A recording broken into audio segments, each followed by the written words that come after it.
London, 1863. The chandeliers of Ashford House cast their golden glow over the cream of London society. Ladies in silk gowns drifted across polished floors like exotic birds, while gentlemen in tailored evening wear exchanged pleasantries and business propositions in hushed tones. The annual Ashford Ball marked the pinnacle of the London season, an occasion where reputations were made, marriages arranged, and fortunes quietly negotiated. Lady Victoria Pembroke, the self-appointed guardian of societal propriety, stood near the entrance with her loyal circle of companions. Her sharp eyes missed nothing, especially not the sudden hush that fell over the gathering as the footman announced the next arrival. The Countess Rebecca Stewart. The announcement rippled through the ballroom. Heads turned, conversations halted, and fans fluttered with increased vigor. The woman who entered stood perfectly still for a moment, allowing the curious eyes of society to take her measure. Countess Rebecca Stewart was not what they expected. Her gown of deep burgundy silk was elegant, but understated, lacking the ostentatious embellishments favored by those desperate to announce their wealth. Her raven hair was arranged in a sophisticated style that framed her face, a face that held a quiet dignity and an almost imperceptible sadness in her dark, expressive eyes. "A widow, I hear," whispered Lady Pembroke to her companions. "Recently returned from abroad, India perhaps, or was it the Americas?" "Neither," replied her companion, Mrs. Hawthorne. "I heard she was in Italy. Her late husband was the Earl of Westmoreland's second son. Died under mysterious circumstances, they say." How deliciously scandalous, Lady Pembroke's eyes narrowed. And yet she dares show her face at Ashford's ball. How very bold. Across the room, standing slightly apart from the crowd, was a man whose mere presence commanded attention. James Charlemont, the Duke of Harrington, observed the newcomer with calculated interest. At 34, the Duke had earned his reputation as London's most formidable bachelor. His dark hair and striking features had broken countless hearts, but it was his shrewd business acumen that had doubled his already substantial fortune and made him both feared and respected throughout England. "Who is she?" he asked his companion, Lord Edward Blackwood, without taking his eyes off the Countess. "Rebecca Stewart, widow of William Stewart, been abroad for nearly 3 years, returned to claim her late husband's estate in Berkshire." Edward provided the information with practiced efficiency. As the Duke's closest friend, he was accustomed to his sudden interests in beautiful women. "And what do we know of her character?" James continued, watching as Rebecca politely acknowledged Lady Ashford's welcome. "Very little. Keeps to herself. Declined most invitations until this one. The gossips have been working overtime, of course. Some say she fled England after her husband's death due to scandal. Others claim she was in mourning. No one seems to know the truth." A slight smile played at the corner of the Duke's mouth. "A mystery, then." "James," Edward's voice took on a warning tone, "she doesn't appear to be your usual type. There's something different about her." "Precisely what makes her interesting," James replied, straightening his cravat. "The season has been insufferably dull thus far." As Rebecca moved through the crowd, she felt the weight of scrutiny upon her. She had anticipated this, of course. 3 years away had not dulled her memory of London society's voracious appetite for novelty and scandal. She kept her chin lifted, her smile polite but reserved. The whispers followed her like shadows. "They say her husband gambled away their fortune before his death. I heard she has a child hidden away somewhere. My cousin swears she was seen in the company of an Italian count." Rebecca had learned to let such words wash over her like rain. None of these people knew her truth, and she intended to keep it that way. "Countess Stewart," a deep voice interrupted her thoughts. "May I have the honor of this dance?" She turned to find herself looking up at the Duke of Harrington. His reputation had preceded him even to the remote Italian village where she had sought refuge. Handsome, wealthy, and utterly merciless, both in business and in his dealings with women. His dark eyes held an intensity that unsettled her. "Your Grace," she curtsied slightly, "I'm afraid I must decline. I do not dance." Instead of appearing offended, a gleam of interest lit his eyes. "Not at all?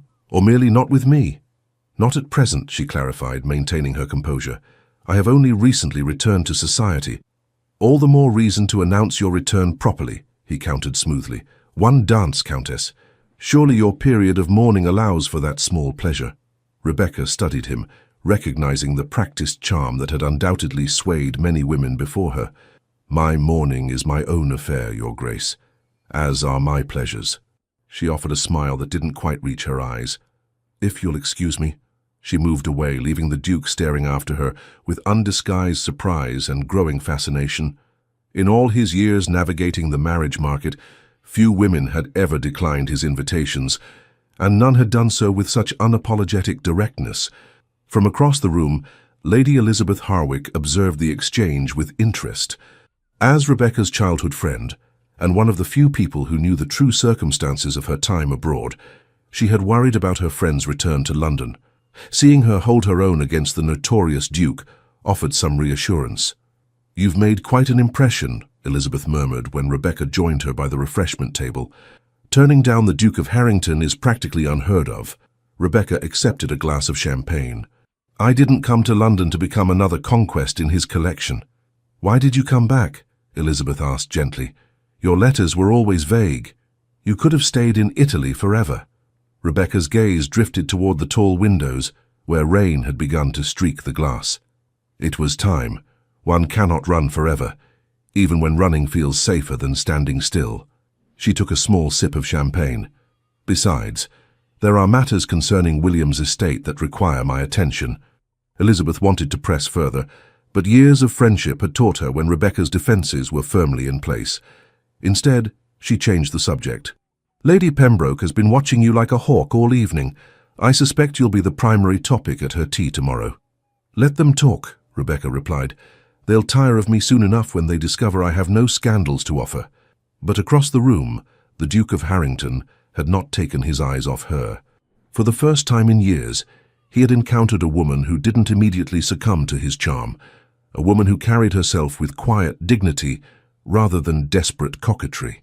The thrill of the challenge surged through him.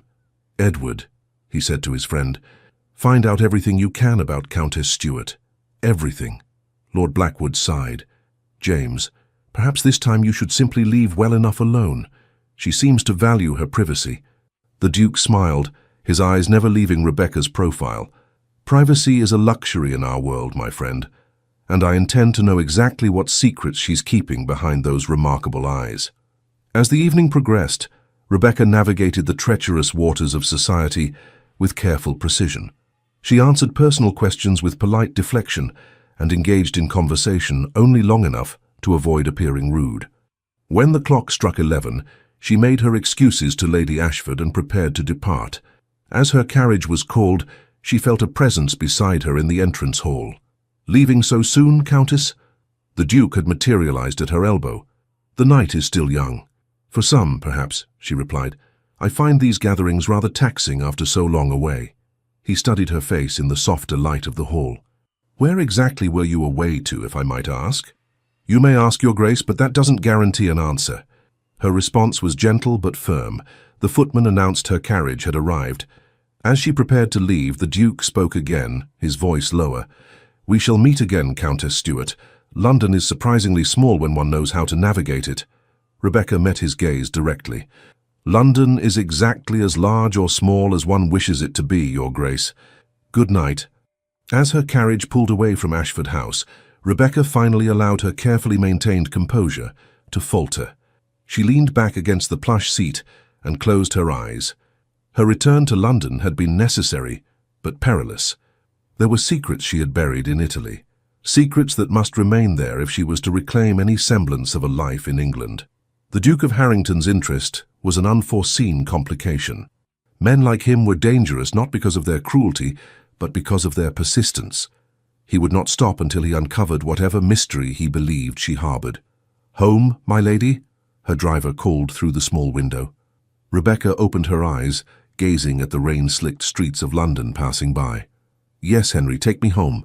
But as the carriage wound its way through the foggy streets, she wondered if England would ever truly feel like home again, or if she had forever destined herself to remain an outsider, watching life from behind a carefully constructed facade.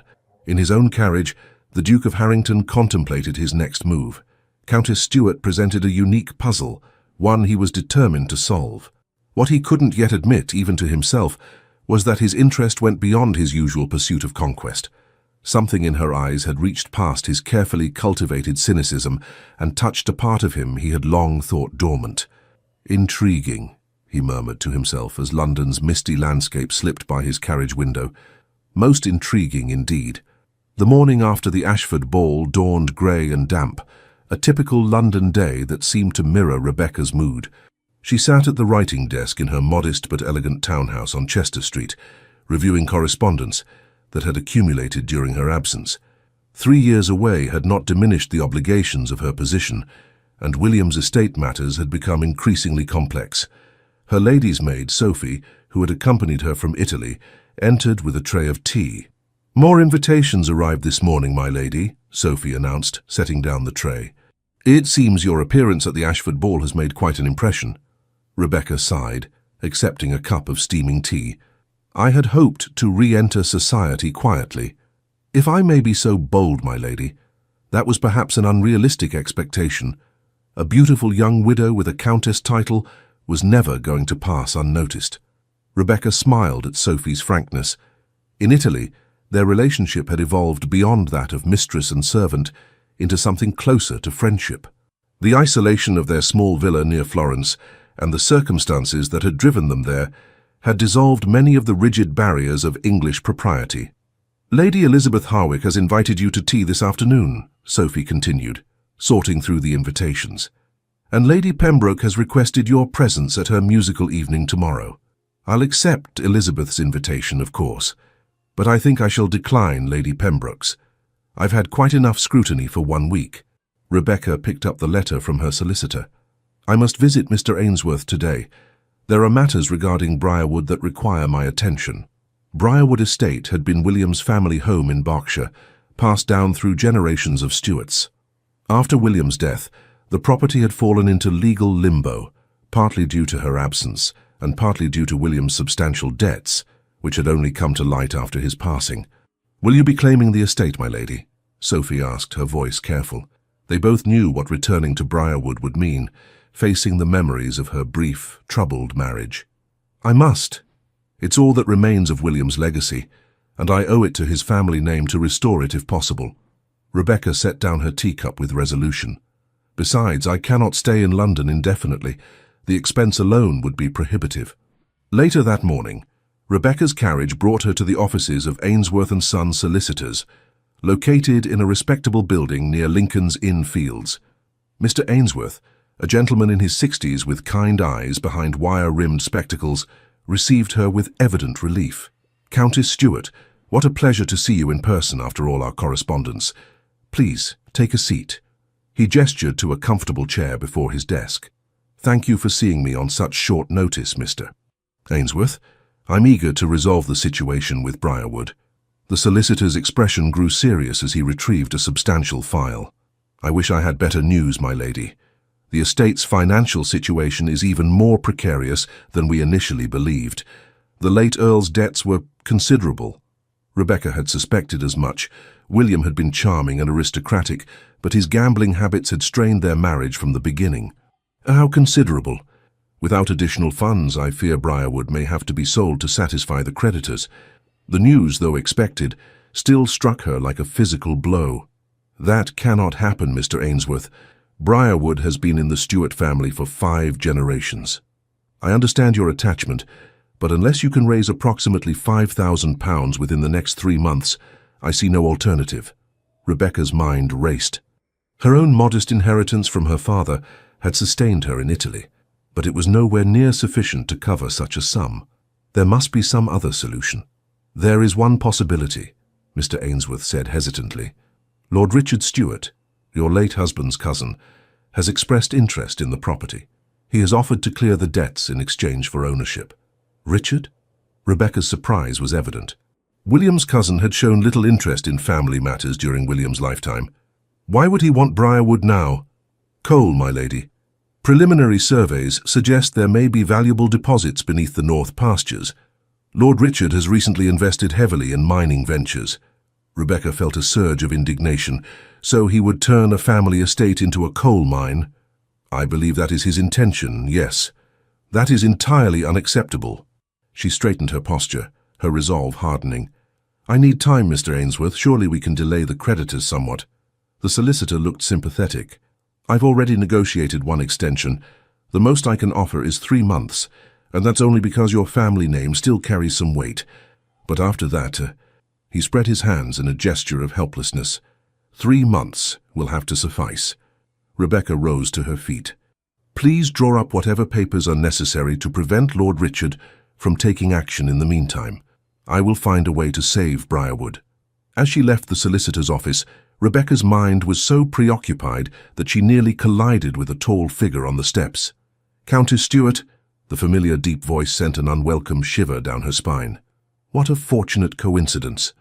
The Duke of Harrington stood before her, impeccably dressed in a dark coat and top hat. His expression suggested that their meeting was anything but coincidental. Your Grace, she acknowledged with a slight nod, I find it difficult to believe in such remarkable coincidences. A smile played at his lips. Perhaps fortunate planning would be more accurate. I happen to hear you had business in this part of town today. Rebecca's eyebrow arched. You're having me followed? Not followed, merely observed. London can be dangerous for a lady alone. I assure you, I've navigated far more perilous situations than London's legal district at midday.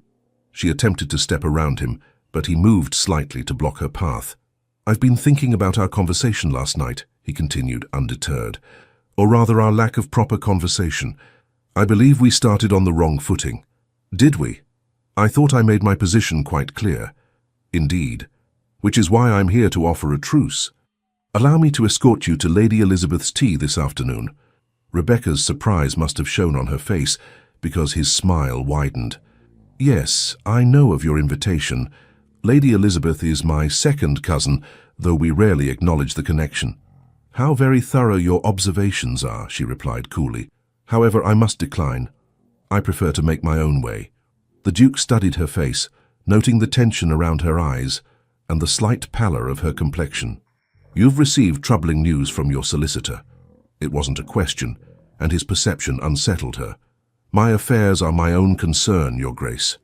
Perhaps they're a concern we might share. His voice lowered.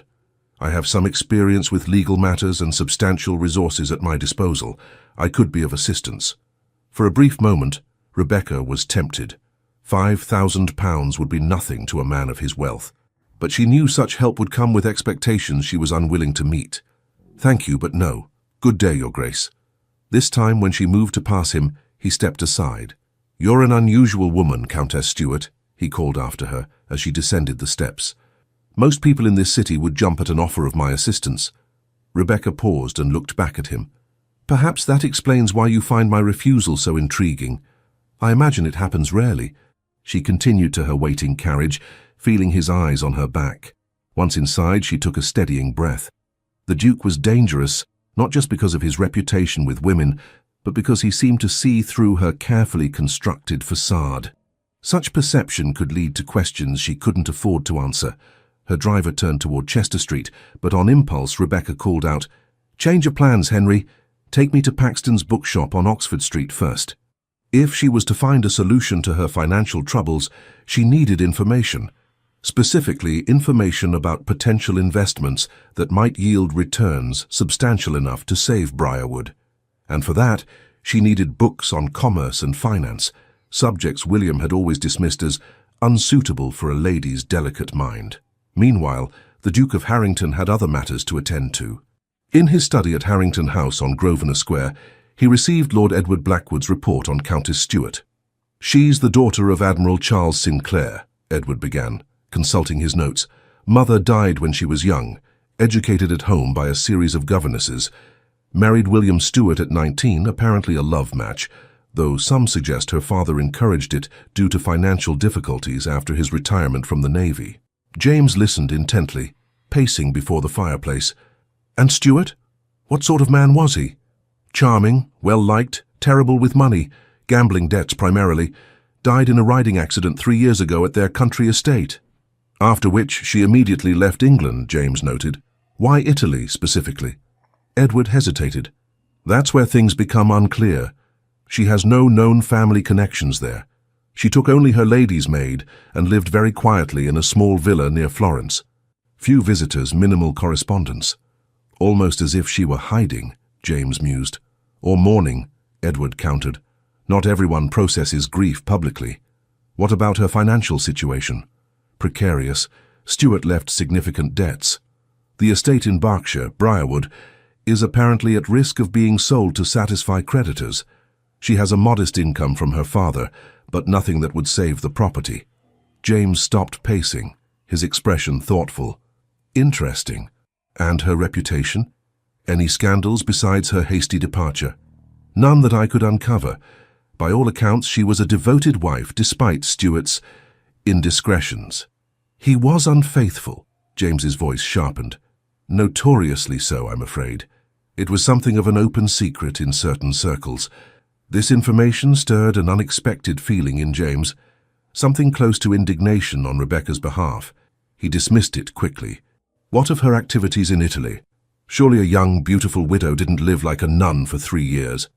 Edward shifted uncomfortably. James, I must say, this level of investigation feels excessive even for you. The Countess seems to value her privacy. Privacy often conceals secrets, Edward, and secrets are valuable in our world. James poured 2 glasses of brandy, handing one to his friend. Besides, my interest is purely academic. Nothing about your interest in women is academic, Edward replied dryly, accepting the drink. You're hunting, as you always do. I merely suggest that this particular prey might deserve to be left in peace. James smiled thinly. Your concern for the Countess is touching, but I assure you my intentions are honorable. Your intentions are never honorable where beautiful women are concerned. Perhaps it's time for that to change. The words surprised James almost as much as they did Edward, who nearly choked on his brandy. Good heavens, Edward exclaimed. Don't tell me one brief encounter has you contemplating reformation. James laughed, though it didn't quite reach his eyes.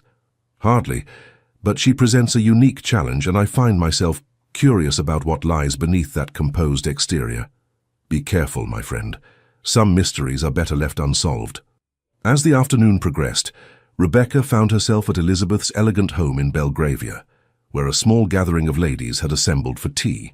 To her relief, Lady Pembroke was absent, though several of her closest associates were present, their eyes following Rebecca's every move. You look exhausted, Elizabeth murmured as she poured tea for her friend.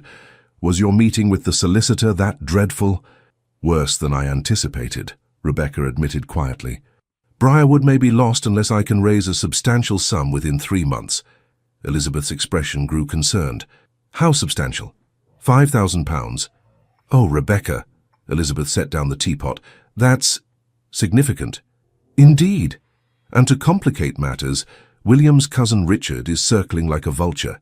He wants to turn Briarwood into a coal mine. Elizabeth's nose wrinkled in distaste. That odious man. I remember him from your wedding. He spent the entire time complaining about the quality of the champagne while drinking excessive amounts of it. Despite her troubles, Rebecca smiled at the accurate description.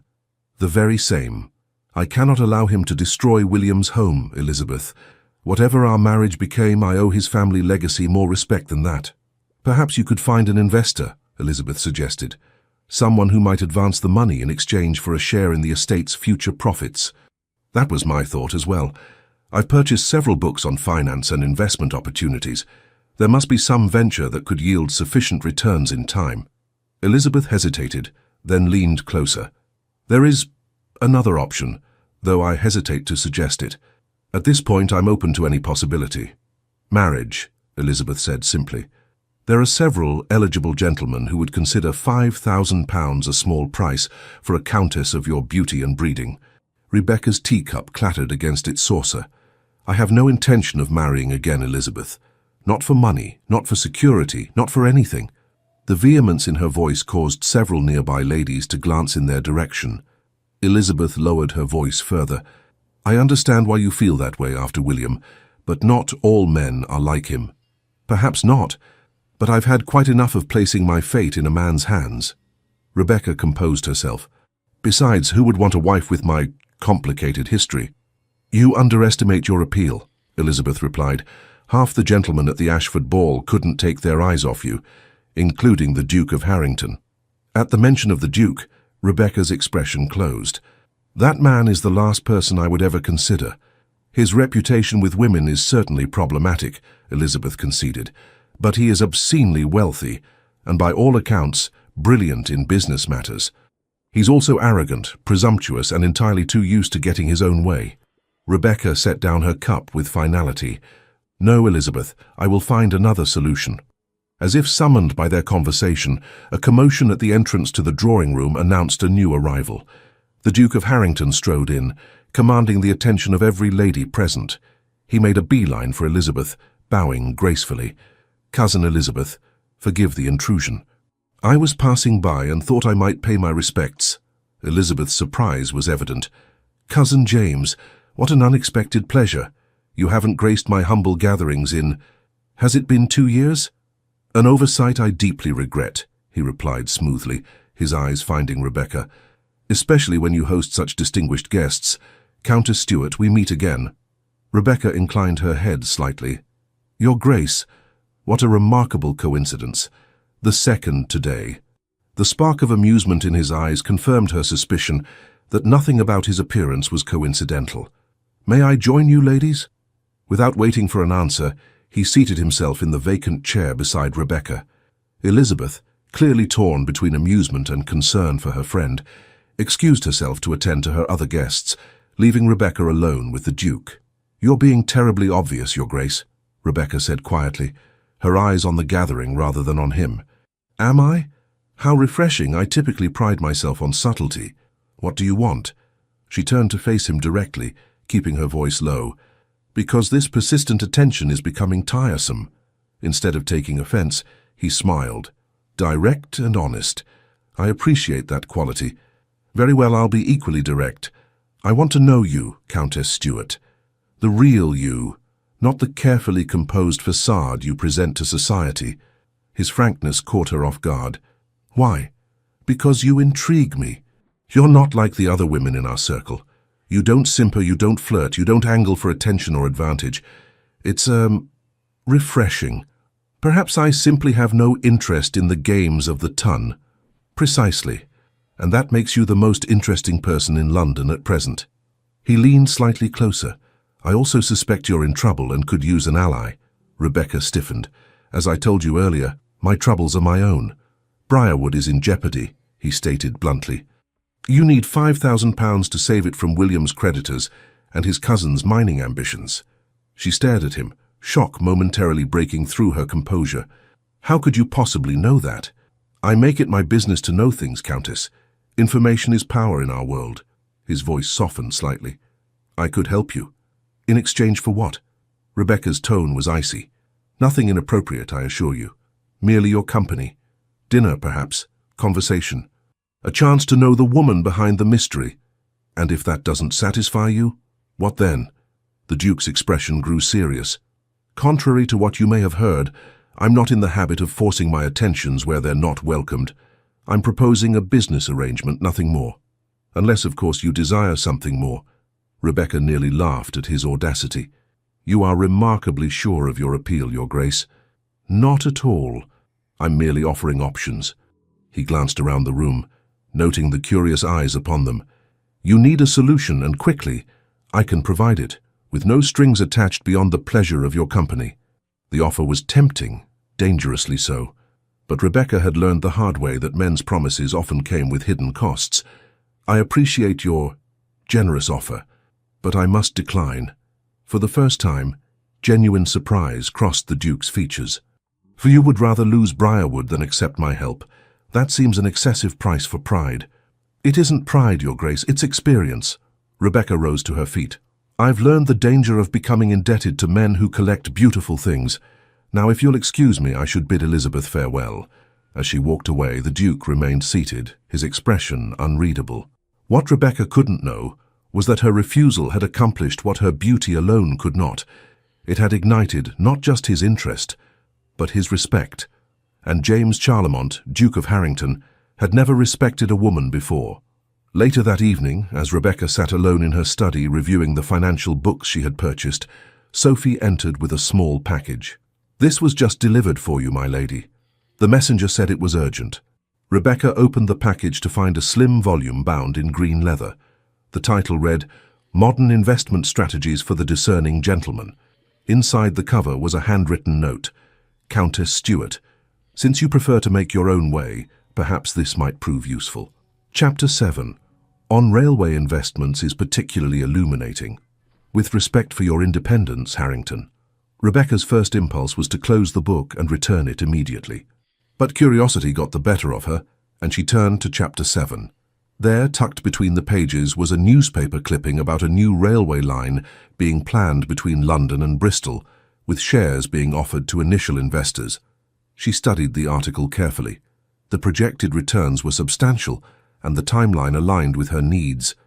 Most importantly, the minimum investment was within her modest means. It could be the solution she sought, a way to save Briarwood without becoming indebted to the Duke. Yet the fact that he had provided this information presented its own complication. Why would he help her after she had so firmly rejected his offer?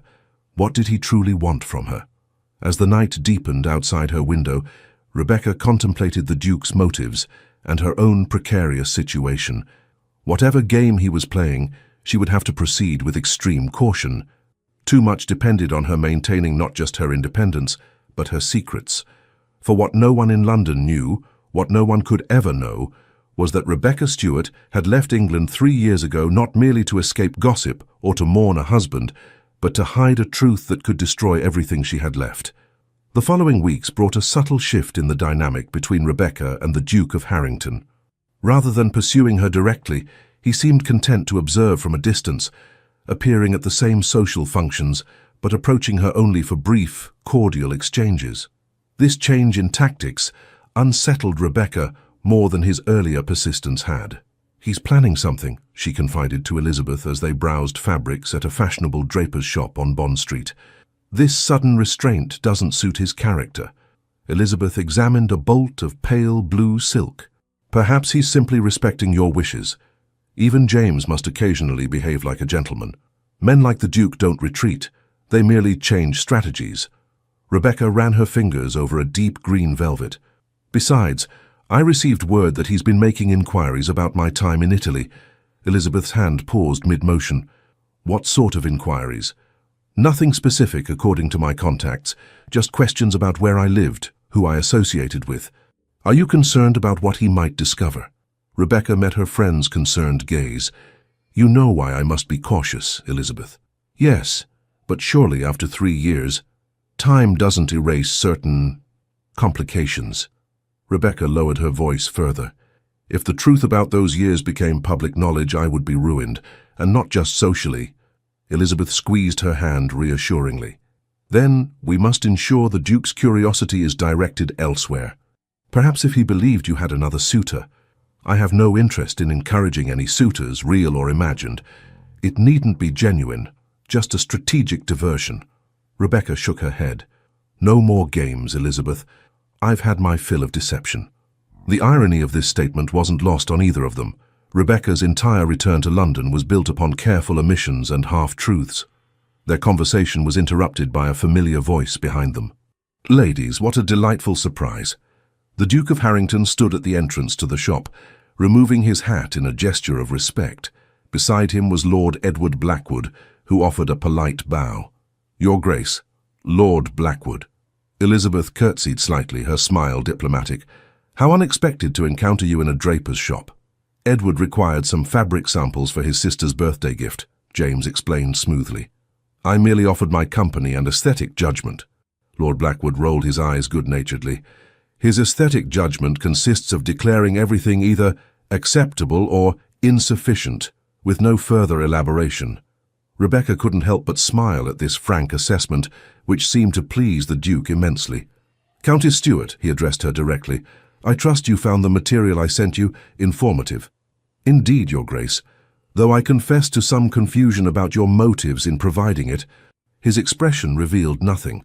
"Must I have ulterior motives to offer assistance to a lady in need?" "Based on your reputation, yes." Instead of taking offense, he laughed, a genuine sound that momentarily transformed his face, revealing a glimpse of a less guarded man. "Fair assessment, but perhaps my reputation, like many in London, has been somewhat exaggerated." "Or perhaps," she countered, You're simply more subtle in your methods than others." The shopkeeper approached, eager to serve such distinguished customers, and the conversation shifted to more neutral topics. As they prepared to leave, the Duke addressed Rebecca again. "I understand you've been investigating railway investments." She stiffened slightly. "Your network of informants is impressively thorough." "Not informants. I happen to sit on the board of the London and Bristol Railway Company." His voice held no smugness, merely statement of fact. "Their offices noted your inquiry about share purchases." "I see." Rebecca maintained her composure despite her discomfort at how easily he accessed information about her activities. "If you're serious about investing, I could arrange a private meeting with the chief engineer. He could provide insights not available in the public prospectus." Rebecca studied his face, searching for signs of manipulation or hidden agenda.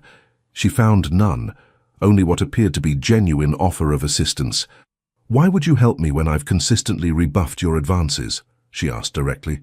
Something shifted in his expression, a brief vulnerability quickly masked. "Perhaps I'm attempting to demonstrate that not all men have ulterior motives." "A noble sentiment, but somewhat contradicted by your reputation." "Reputations, as I said, can be misleading." He glanced at Elizabeth and Lord Blackwood, who had discreetly moved away to give them privacy. The meeting would be entirely professional. "You're free to bring Lady Elizabeth as a companion, if that would make you more comfortable." Rebecca considered the offer. The railway investment represented her best hope of saving Briarwood, and insider information could prove invaluable. Yet accepting his help meant forming a connection she had been determined to avoid. "I'll consider it," she finally said. "You may send the details to my residence on Chester Street." His smile held genuine pleasure. "Excellent. I shall arrange it for tomorrow afternoon if that suits you." After the gentleman departed, Elizabeth hurried back to Rebecca's side. "What did he say to put that expression on your face?" "He's offered to arrange a meeting with the chief engineer of the railway company." "And you accepted?" Elizabeth's surprise was evident. "I said I would consider it." Rebecca gathered her purchases, her mind racing. "Which I am. Logically, it's an opportunity I would be foolish to refuse." "But you're concerned about his motivations." "Constantly," Rebecca sighed. "Yet I cannot deny that his assistance thus far has been genuinely helpful, with no apparent expectations." "Most unusual for James," Elizabeth mused as they exited the shop. "In all the years I've known him, I've never seen him pursue a woman with such restraint." "Perhaps that's precisely what concerns me," Rebecca admitted. "This deviation from his established pattern suggests something different in his intentions, and different is unpredictable." The following afternoon found Rebecca and Elizabeth in the modest but respectable offices of the London and Bristol Railway Company. The chief engineer, Mr. Harrison, a practical man in his 50s with intelligent eyes and ink-stained fingers, had laid out detailed maps and financial projections for their review. "The Duke mentioned you were interested in becoming an investor, Countess Stewart," he said, pointing to a section of the route map. "We've secured most of the necessary land rights, and construction begins next month on the first section. Initial investors stand to realize a 15% return within the first year, potentially doubling their investment by completion." Rebecca studied the documents carefully. "And what are the primary risks?" Mr. Harrison looked impressed by the question. "Weather delays, primarily. Also, negotiations are still ongoing for some land parcels near Bristol, but we've built contingencies into both the timeline and budget." For the next hour, Rebecca asked detailed questions about every aspect of the project, questions that clearly surprised the engineer with their technical precision and business acumen. Elizabeth watched with quiet pride as her friend demonstrated knowledge that would have been considered inappropriate for a woman of their social standing just a few years earlier. As they concluded their meeting, the door opened and the Duke of Harrington entered. "I hope I'm not interrupting," he said, though his timing suggested the opposite. "I merely wanted to ensure that Mr. Harrison had provided all the necessary information. The Countess has a remarkably thorough understanding of railway finance for a lady," Mr. Harrison commented, gathering his papers. "Your Grace didn't mention she was so well versed in business matters." "The Countess continually surprises," James replied, his eyes on Rebecca. "That's what makes her exceptional." After the engineer excused himself, the Duke turned to the ladies. "I trust the meeting was informative." "Extremely," Rebecca acknowledged. Thank you for arranging it. Have you decided whether to invest? I believe I shall. The potential returns align with my requirements and the risks seem manageable. Excellent. He hesitated, then continued. I wondered if you ladies might join me for tea. My carriage is waiting, and there's a matter I'd like to discuss with you, Countess. Elizabeth glanced at Rebecca, who gave a slight nod. That would be acceptable, Your Grace. Instead of a public tea room, the Duke's carriage brought them to Harrington House, his imposing mansion on Grosvenor Square. The ladies were shown to an elegant sitting room overlooking manicured gardens, where a tea service awaited them. I hope you don't mind the privacy, James said as a footman poured the tea. What I wish to discuss is somewhat delicate. Rebecca's guard immediately rose. I cannot imagine what delicate matters we might need to discuss, Your Grace. He waited until the footman had exited before responding. It concerns Lord Richard Stuart. The mention of William's cousin caused Rebecca to set down her teacup. What about him? He's been making inquiries about your financial situation. Rather pointed ones. Elizabeth frowned. How do you know this? Lord Richard approached one of my business associates seeking capital for his mining venture. He was quite specific about his plans for Briarwood once he acquires it, which he seems confident will happen within 3 months. Rebecca's stomach tightened. His confidence is premature. Perhaps. But he mentioned something curious. The Duke's eyes held Rebecca's. He suggested there might be irregularities in your husband's will that could expedite his claim. That's absurd, Rebecca said, though her voice lacked conviction. William's will was properly executed and witnessed. So I would assume. However, Lord Richard implied that certain facts about your departure from England might invalidate your inheritance rights. The blood drained from Rebecca's face. Elizabeth immediately reached for her friend's hand. What exactly did he say? Elizabeth demanded. The Duke's expression softened. Nothing specific, but his insinuations were troubling enough that I felt you should be warned, Countess. Rebecca composed herself with visible effort. Thank you for bringing this to my attention. I shall inform my solicitor immediately. If I may, James leaned forward slightly, whatever Richard believes he knows, or thinks he knows, I could help you counter it. My influence in certain circles could ensure that any rumors he attempts to spread are discredited. The offer hung in the air between them. Rebecca felt trapped between the threat Lord Richard posed and the unknown consequences of accepting the Duke's help.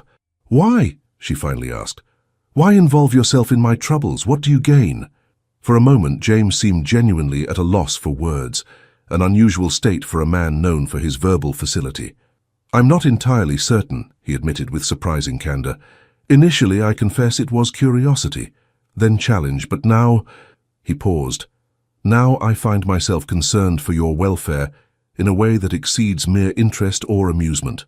The honesty in his voice was disarming. Rebecca exchanged a glance with Elizabeth, who gave an almost imperceptible nod of encouragement.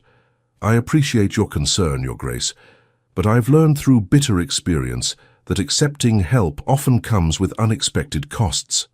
Not in this case, he countered. Consider it reparation for the many times I've behaved less than honorably toward women in the past. A ghost of a smile touched Rebecca's lips. Seeking redemption, Your Grace? Perhaps. Or perhaps I simply wish to prove myself capable of disinterested kindness. His smile matched hers. Though I will admit, your company is far from a hardship. The atmosphere in the room had shifted, the tension giving way to something more complex, a tentative connection neither had anticipated. Elizabeth, sensing the change, rose to her feet. If you'll both excuse me, I need to speak with the Duke's housekeeper about a matter concerning my aunt's former lady's maid. I believe she's now in your employ, Your Grace. James looked momentarily confused, then understanding dawned. Ah, yes, Mrs. Jenkins. By all means, Lady Elizabeth. Harrison will direct you. After Elizabeth departed, Rebecca and James sat in silence for a moment. Your friend is remarkably transparent in her matchmaking efforts, James observed dryly. Rebecca couldn't help but laugh. Elizabeth has always lacked subtlety in certain matters. I apologize for her maneuvering. No apology necessary. I find myself grateful for the opportunity to speak with you privately. The warmth in his voice caused Rebecca to study him more carefully. The Duke of Harrington she had heard about, The calculating seducer, the merciless businessman, seemed at odds with the man sitting before her now. His expression held none of the practiced charm he had displayed at the Ashford ball. Instead, there was something almost vulnerable in his gaze. "You puzzle me, Your Grace," she admitted. "Your reputation suggests a man who views women as conquests, yet your actions toward me have been considerate. Perhaps because you're the first woman who has ever looked at me and seen past the title, the wealth, and the rumors." He leaned back in his chair. "Do you know what it's like to be viewed not as a person, but as a position in society?" The question resonated with Rebecca in ways he couldn't know. "More than you might imagine. When we met at the Ashford ball, you didn't see the Duke of Harrington. You saw a man you found presumptuous and arrogant, which, admittedly, I was." His smile held self-deprecation. "You judged me on my behavior, not my status. It was refreshing. I doubt being found wanting was truly refreshing. Honesty always is, however uncomfortable." He set down his teacup. "May I ask you something personal, Countess?" Rebecca tensed slightly. "You may ask. I reserve the right not to answer." "Fair enough." He studied her face. "Why did you really go to Italy after your husband's death? The conventional period of mourning could have been observed in England." Of all the questions he might have asked, this one struck closest to her hidden truth. Rebecca considered her response carefully. "Grief expresses itself differently in each person, Your Grace. I found I could not breathe in England after William died. Too many memories, too many expectations. Italy offered anonymity and peace. It wasn't a lie, merely an incomplete truth, something Rebecca had become adept at providing." "And did you find peace there?" "For a time." She looked past him to the garden beyond the window. "But one cannot hide from life forever." "Is that what you were doing? Hiding?" The direct question caught her off guard. Before she could formulate a response, he continued, "Forgive me. That was presumptuous." He rose and moved to the window. "We all have reasons for the choices we make, reasons we don't always wish to share with others." Something in his tone suggested personal experience with secrets. Rebecca found herself curious about this man, who seemed so different in private than his public persona suggested. "What about you, Your Grace? Does your reputation accurately reflect the man you are?" He turned back to face her, sunlight from the window casting half his face in shadow. "Parts of it, perhaps. I've certainly behaved callously toward women in the past. I've been ruthless in business. I've cultivated an image of detachment that serves me well in society." He paused. "But no, the reputation doesn't tell the whole story. Few reputations do. And what parts does it miss?" His smile was tinged with irony. "That's a question I rarely consider. Perhaps that I read poetry, that I funded 3 orphanages anonymously, that I find most social functions tedious beyond endurance." "Why maintain the facade, then?" "The same reason anyone does, I imagine, protection." He moved back to his seat. "The world is kinder to those who meet its expectations, even if those expectations are unflattering." Rebecca found herself nodding in understanding. "It's easier to be the person others believe you to be than to convince them you are someone else entirely." "Precisely." His eyes held hers with unexpected intensity.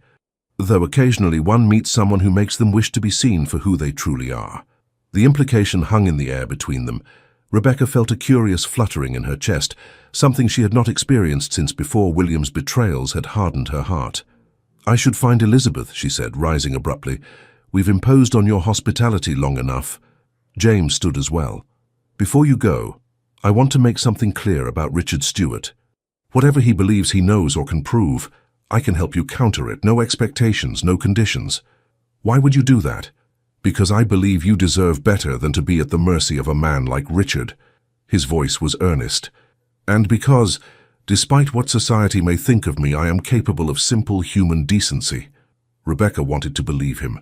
After years of guarding her heart and her secrets, the prospect of an ally, someone who might protect rather than threaten her precarious position, was tempting beyond measure. "Thank you," she said finally. "If Lord Richard makes any moves against me, I will consider your offer." It was a small concession, but the relief in James's eyes suggested it meant more to him than she had intended. As Rebecca and Elizabeth departed Harrington House, the Duke handed Rebecca into the carriage himself. Their gloved hands touched briefly, and for a moment something unspoken passed between them. a recognition of change, a possibility neither had anticipated. "Until next time, Countess Stuart," he said softly. "Until next time, Your Grace," she replied, surprised to find herself looking forward to that prospect. The carriage pulled away, leaving James standing on the steps of his mansion, watching until it disappeared from view. Inside, Rebecca sat in contemplative silence, while Elizabeth observed her with knowing eyes. "He's falling in love with you," Elizabeth stated simply. Rebecca shook her head. "Don't be absurd. The Duke doesn't fall in love. He conquers, he possesses, he discards. And yet I've never seen him look at anyone the way he looks at you." Elizabeth's voice softened. "More importantly, I've never seen you respond to anyone the way you respond to him." "I don't respond to him," Rebecca protested, though her conviction wavered. "You do. You come alive in his presence, arguing, challenging, engaging. It's the first time since William that I've seen the real Rebecca emerge from behind that carefully constructed facade of yours." Rebecca turned to gaze out the window at the passing streets of London. "Even if what you suggest were true, which it isn't, you know why any attachment would be impossible." Elizabeth reached across to take her hand. "Perhaps it's time to consider that the past need not define your future forever. 3 years is a long time, Rebecca. Circumstances change. People change." "Some things cannot change," Rebecca replied softly. "Some secrets cannot be shared. Not even with someone who might understand, who might help. Especially not with someone like the Duke." Rebecca's voice hardened. "His world is one of privilege and power. He cannot possibly comprehend the choices I've had to make." Elizabeth sighed. "You may be underestimating him, and yourself." The carriage continued through London's busy streets, carrying Rebecca toward a future increasingly complicated by feelings she had believed herself incapable of experiencing again. Despite her protestations, the Duke of Harrington had awakened something in her, something both frightening and exhilarating in its intensity. Meanwhile, across town in a considerably less elegant establishment, Lord Richard Stuart sat with a man whose shabby gentility suggested reduced circumstances. They spoke in low voices, heads bent close over a table in the corner. "You're certain of this information?" Richard asked, sliding a small pouch of coins across the table. The man pocketed the payment with practiced swiftness. "Absolutely, my lord. My cousin was employed at the villa in Florence. She saw everything." "And you have proof, documents?" "Better. A witness willing to testify for the right price." Richard's thin lips curved into a smile. "Excellent. The Countess's time is running out faster than she knows." As night fell over London, 3 people lay awake, contemplating the future. Rebecca, haunted by secrets that threatened everything she had rebuilt. James, experiencing unfamiliar emotions that challenged his cynical worldview. And Richard, plotting the destruction of a woman whose only crime had been seeking peace in a world that offered her none. The railway investment proceeded smoothly. Rebecca committed a significant portion of her modest capital to the venture, bolstered by the chief engineer's assurances and, though she was reluctant to admit it, the Duke's involvement with the company.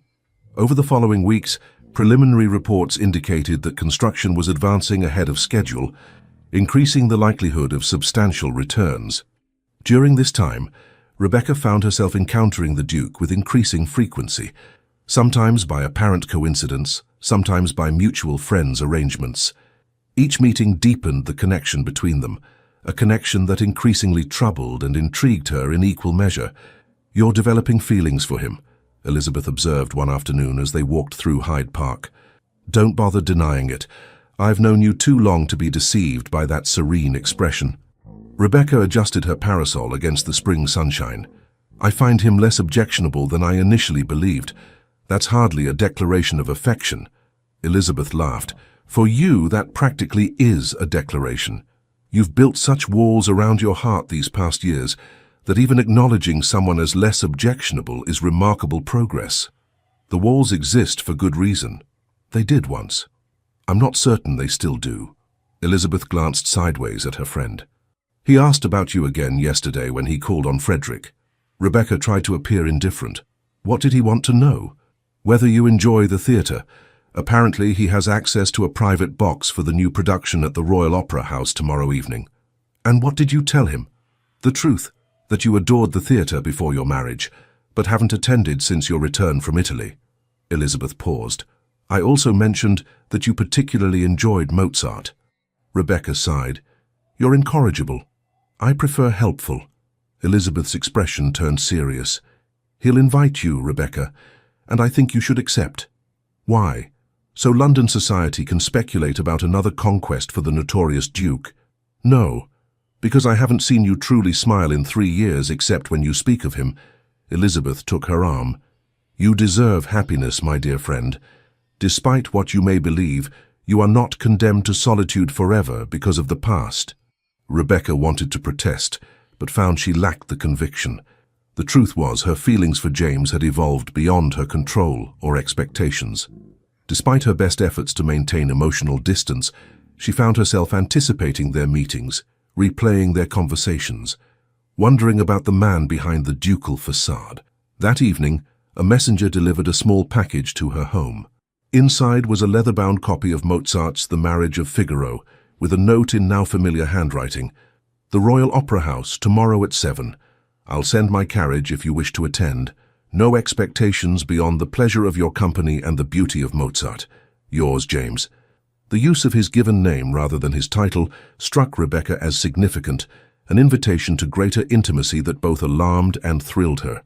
Sophie found her staring at the note long after she should have retired for the evening.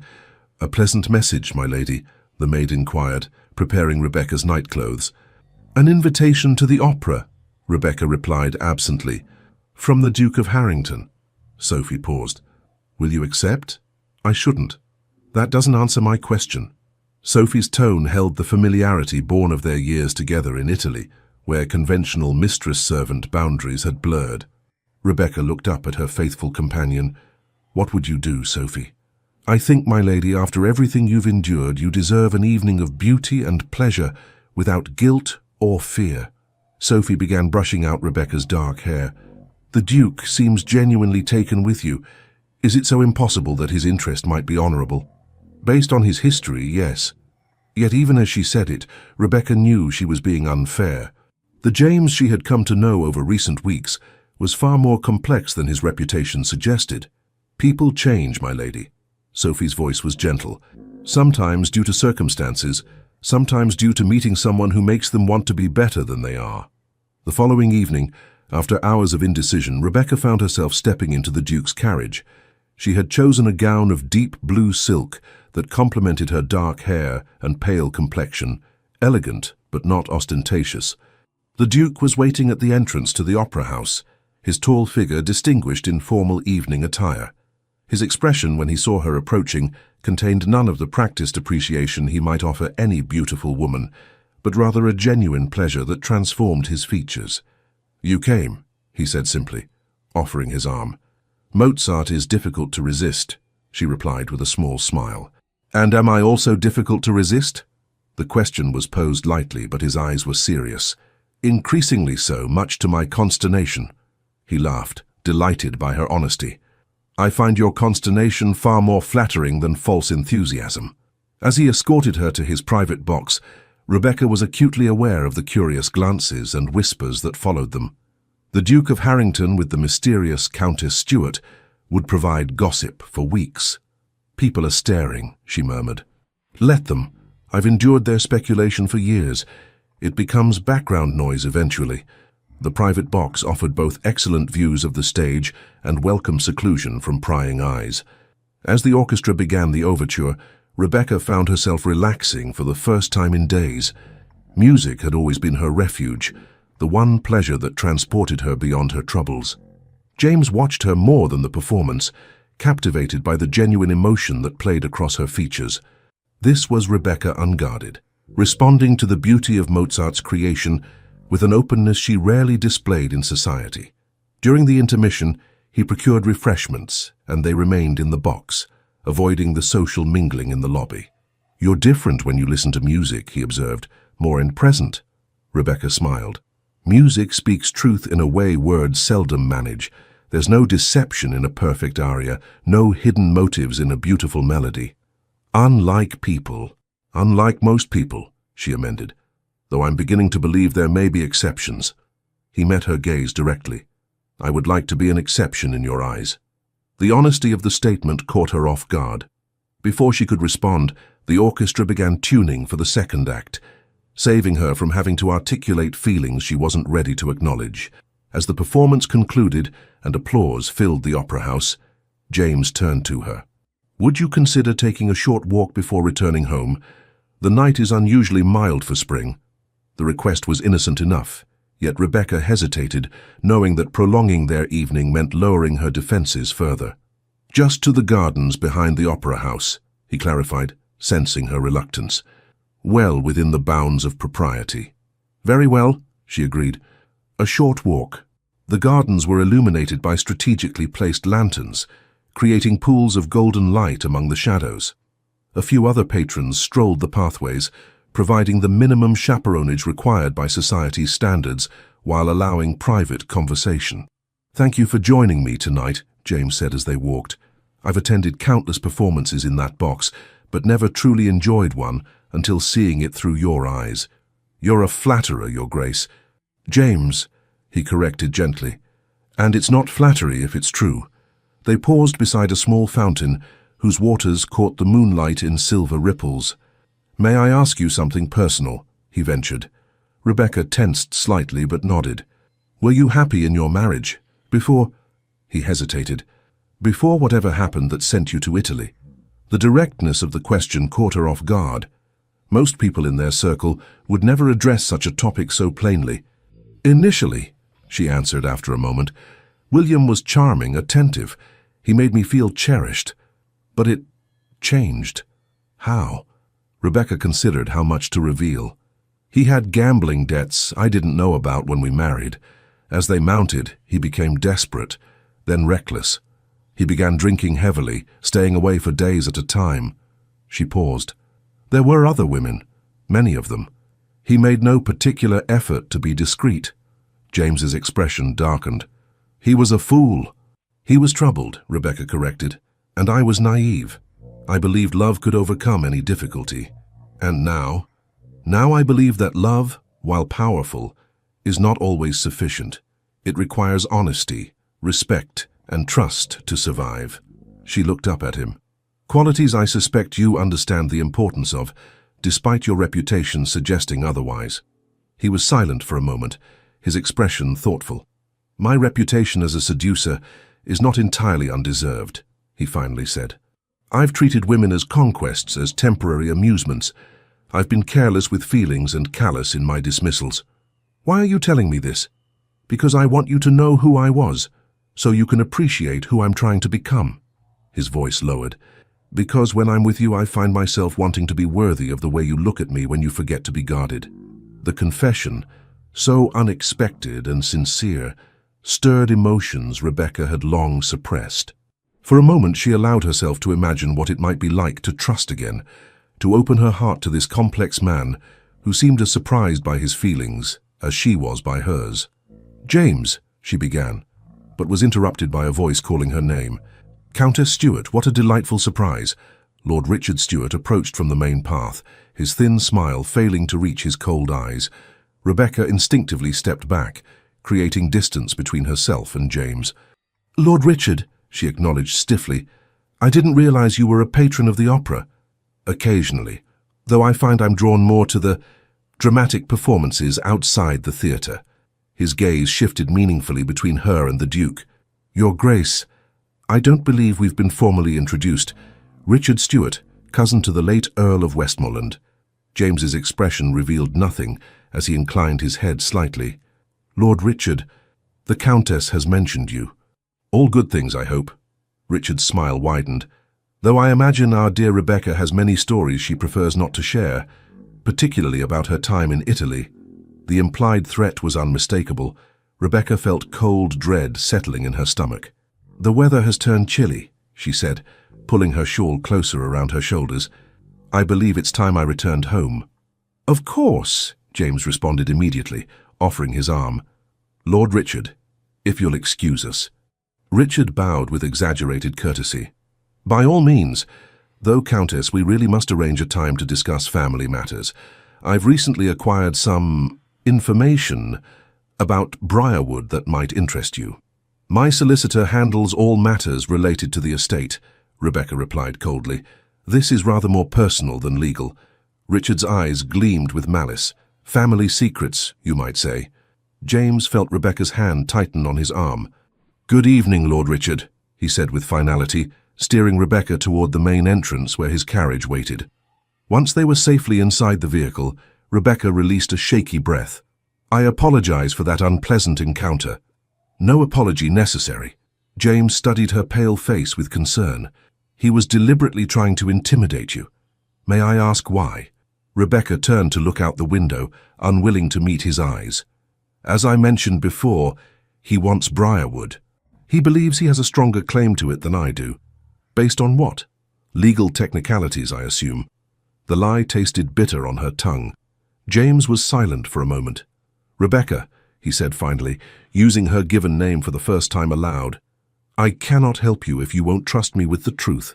She turned back to face him, her expression pained. "Some truths are too dangerous to share, even with those we care for." The admission of care hung between them, significant despite the circumstances. "There is nothing you could tell me that would change how I feel about you," he said quietly, "and nothing that would make me betray your confidence." For a brief, terrifying moment, Rebecca considered telling him everything. About William's final days, about her flight to Italy, about the secret she had guarded for 3 long years. The impulse was so strong she had to press her lips together to keep the words from spilling out. "I can't," she whispered. "Please understand." James took her hand gently. "Then know this. Whatever Richard thinks he knows or can prove, he will have to go through me to use it against you. I may not know your secret, but I will protect it as if it were my own."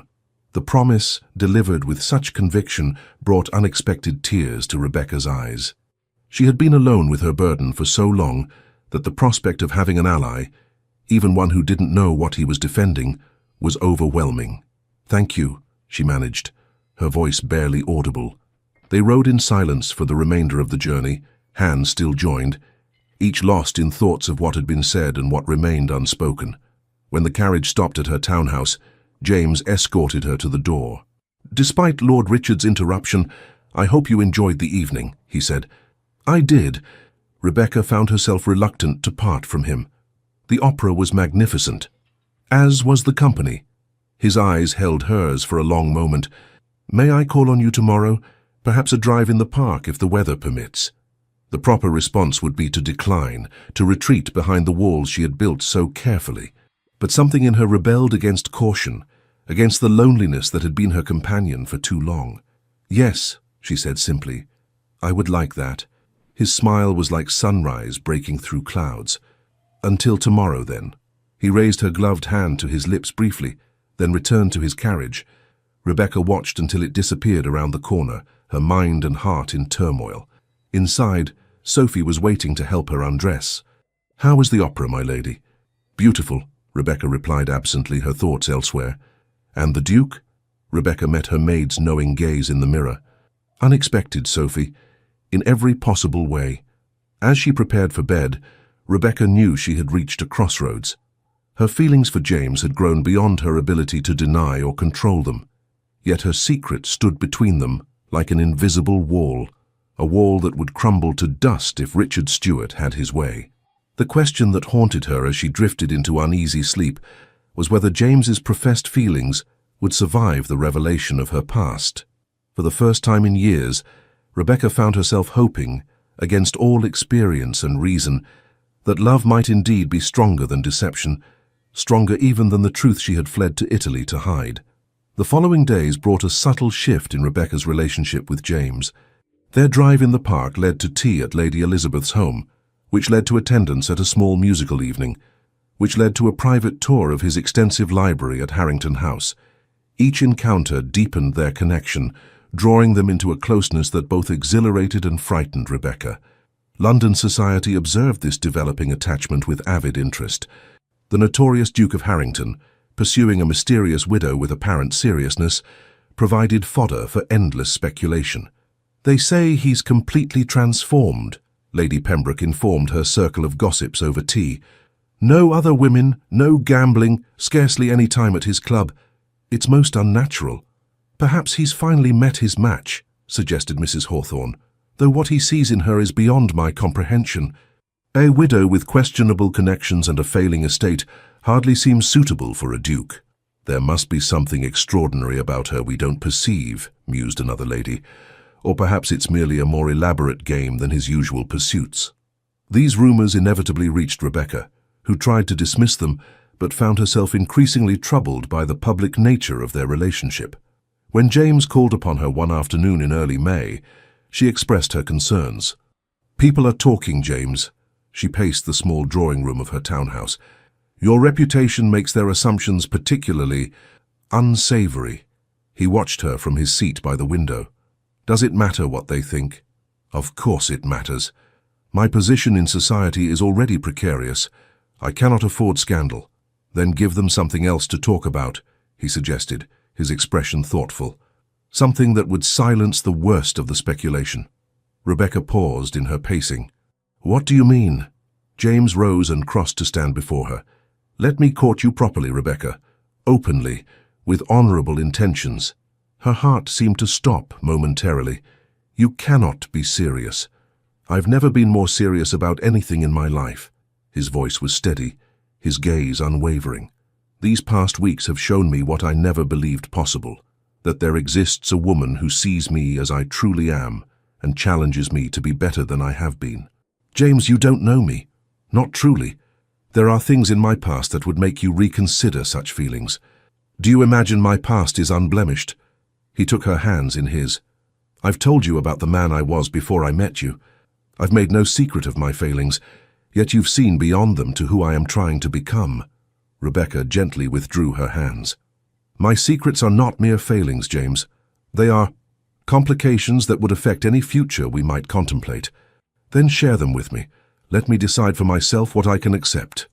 The plea was earnest, his expression open and vulnerable, in a way few people had ever seen. For a moment, Rebecca wavered. "I cannot," she said finally. "Not yet. Perhaps not ever." Instead of anger or frustration, his face showed only compassion.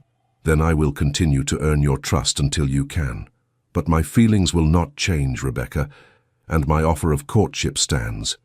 Before she could respond, Sophie entered with a message. "Forgive the interruption, my lady, but this just arrived from Mr. Ainsworth. He said it was urgent." Rebecca took the sealed letter with a sense of foreboding. Breaking the seal, she scanned the contents, her expression growing increasingly troubled. "What is it?" James asked, concerned by the sudden pallor of her complexion. "Lord Richard has filed a formal challenge to my inheritance rights," she said, her voice barely audible. "He claims to have evidence that I abandoned my duties as William's wife prior to his death, which would invalidate my claim to Briarwood under the terms of the entailment." James moved to her side. "May I?" He gestured to the letter. After a moment's hesitation, she handed it to him. As he read, his brow furrowed. "This is nonsense," he declared. "Legal maneuvering designed to intimidate you. His so-called evidence is likely non-existent." Rebecca sank into a nearby chair. "You don't understand. He may indeed have evidence." A heavy silence fell between them. James carefully refolded the letter and placed it on the side table before kneeling beside her chair. "Rebecca," he said gently, "whatever it is you're afraid of, facing it with an ally is better than facing it alone." She looked at him, this man who had somehow breached her defenses and awakened feelings she had thought forever dormant. In his eyes, she saw not judgment, but unwavering support. "Very well," she whispered, "but not here. There are too many ears in London." "Where then?" "Briarwood." The decision formed as she spoke it. "It's fitting that you should hear the truth there, where it all began." James nodded, understanding the significance of her choice. "When?" "Tomorrow, before my courage fails me." She attempted a smile that didn't reach her eyes. "Though I warn you, what you learn may change everything between us." "Nothing could change how I feel about you," he insisted. Rebecca's expression was sad. "Don't make promises you cannot keep." The following day dawned clear and mild.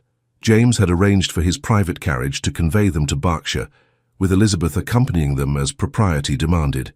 The 3-hour journey passed in relative silence, each lost in their own thoughts. As they approached Briarwood Estate, Rebecca gazed out the window at the familiar landscape with mixed emotions.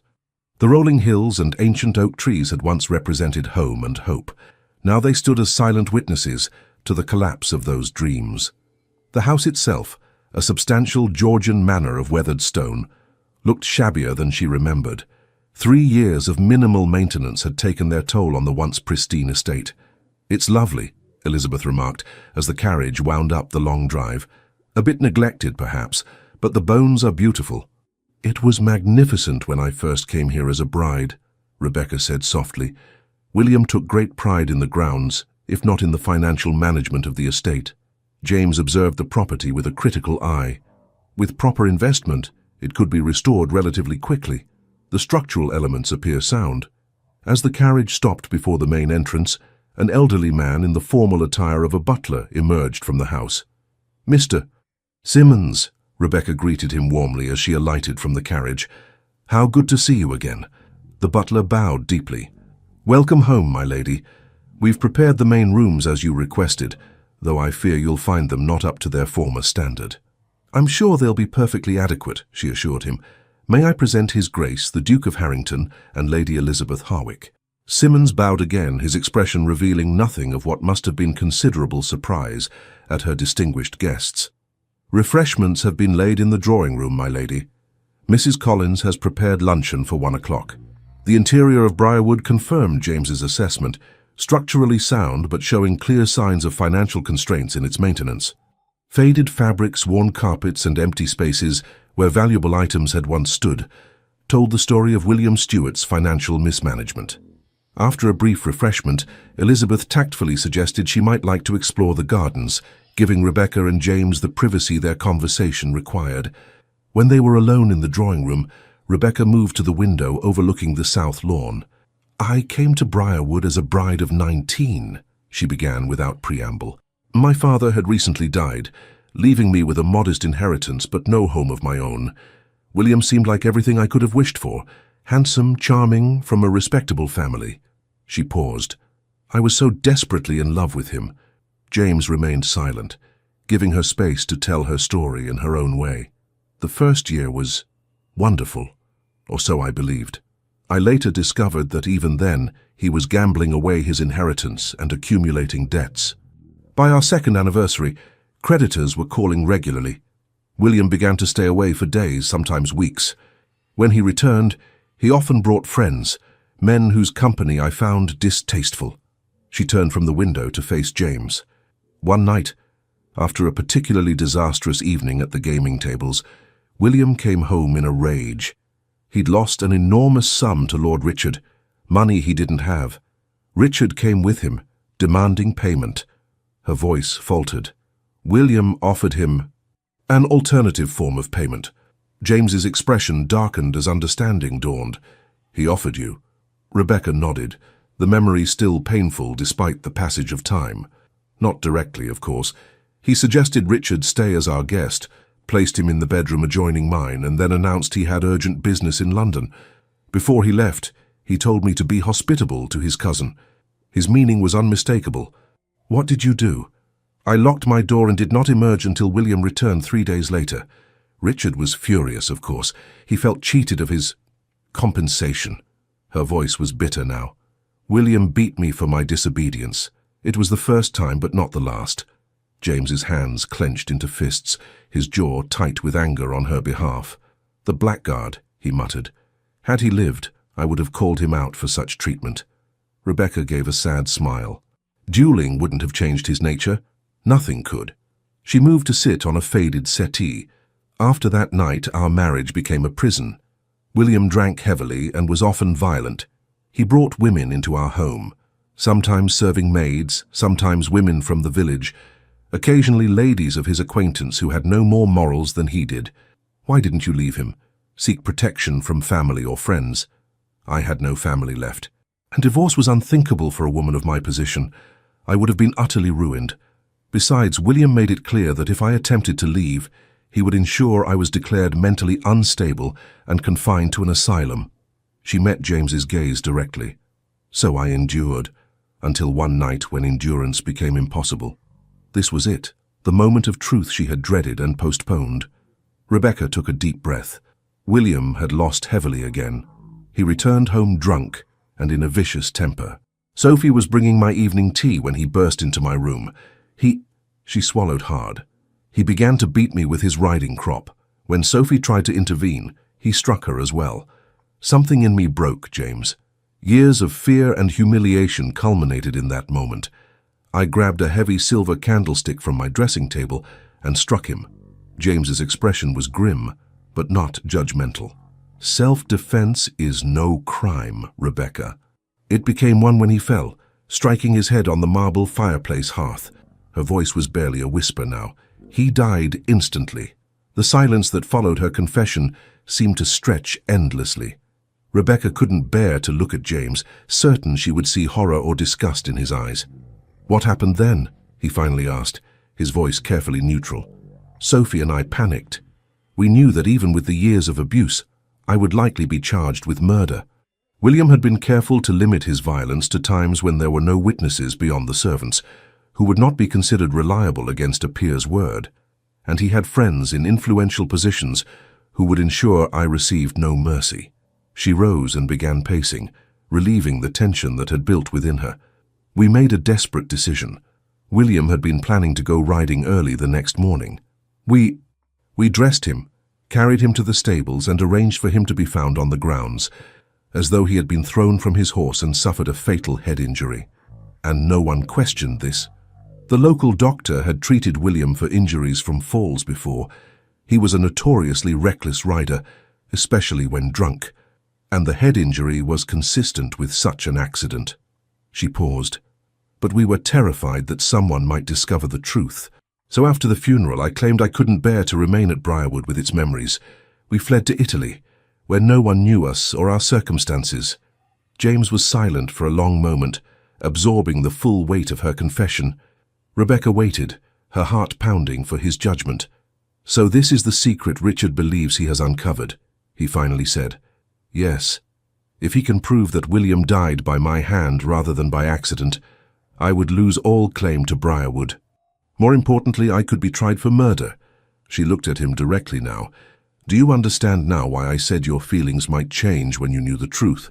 I am, by the strictest definition, a murderess." James rose and crossed to where she stood. "You are a woman who defended herself against brutal treatment after years of endurance. William's death was an accident born of his own cruelty. The law may not see it that way. Then the law is wrong," he stated firmly. "Rebecca, nothing you have told me diminishes my regard for you. If anything, knowing what you have survived only increases my admiration for your strength and dignity." She searched his face for any sign of revulsion or judgment, finding none. "You cannot mean that. The scandal alone would destroy your position in society. My position can withstand far worse than the revelation that the woman I love defended herself against a monster." The words escaped before he could consider them, but once spoken he did not retract them. "Yes, Rebecca, I love you. I believe I began falling in love with you the moment you refused to dance with me at the Ashford ball." Rebecca's eyes filled with tears. "James, you mustn't. I'm not free to love or be loved. This shadow will always hang over me. Only if we allow it to." He took her hands in his. "Richard Stewart is a bully and an opportunist. Whatever evidence he thinks he has, we can counter it. Together." "How?" Her voice broke on the word. "If he has found someone who knows the truth, a servant from Briarwood perhaps, or someone in Italy who observed us, then we will deal with that person directly." James's expression hardened with determination. "I have resources and connections that Richard cannot match. More importantly, I have the truth of who you are. A woman of extraordinary courage and principle who has endured more than anyone should have to bear." For the first time since William's death, Rebecca allowed herself to imagine a future not defined by fear and secrecy.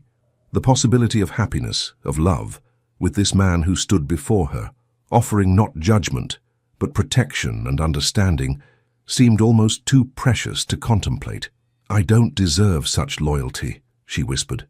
"I deserve that and far more." His voice was gentle but firm.